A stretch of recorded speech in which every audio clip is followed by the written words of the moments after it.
Okay, so I wanted to talk about a couple of things that I read this week. First off, I read Apocalypse, which is a new series from Legendary Comics.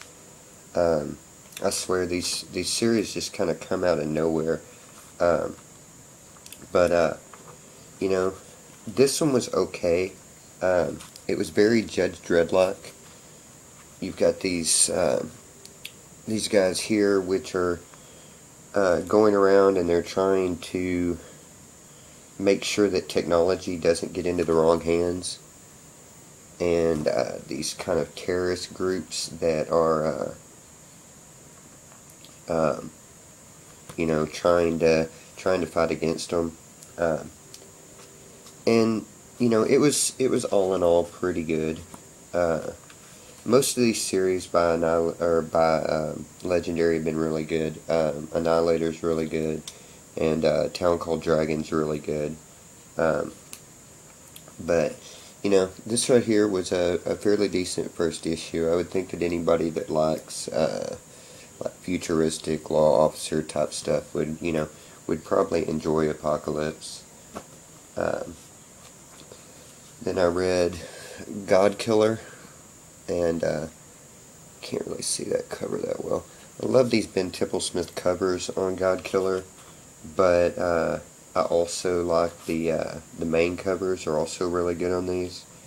Um, Basically, God Killer is about a future where the world is really polluted, and so organs fail really, really quickly, and so you can buy organs on the black market. It mainly follows a character who's like an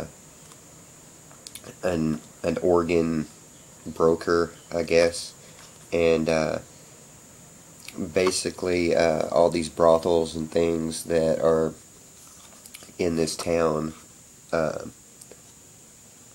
they harvest organs, and all of these girls are having a lot of sex and stuff so that they can make money to pay for their organs and stay young and pretty so that they can continue to make money. And basically, that's this guy's base of operations. Uh, Really, really like the art on this book. Uh, but, you know, God Killer from Black Mask, pretty decent series. Read Winter World number 4. I think this is 6 issues. Um, they're finally coming back out on time again. There for a minute, Winter World was coming out real sporadically.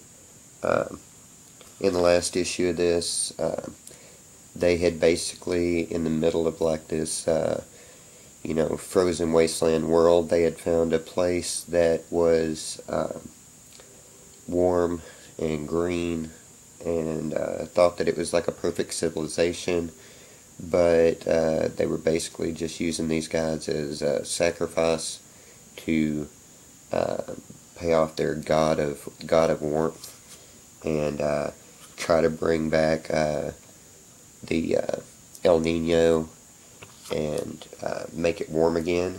And they didn't really agree with that, and so yeah, read the 4th issue on Godzilla Cataclysm.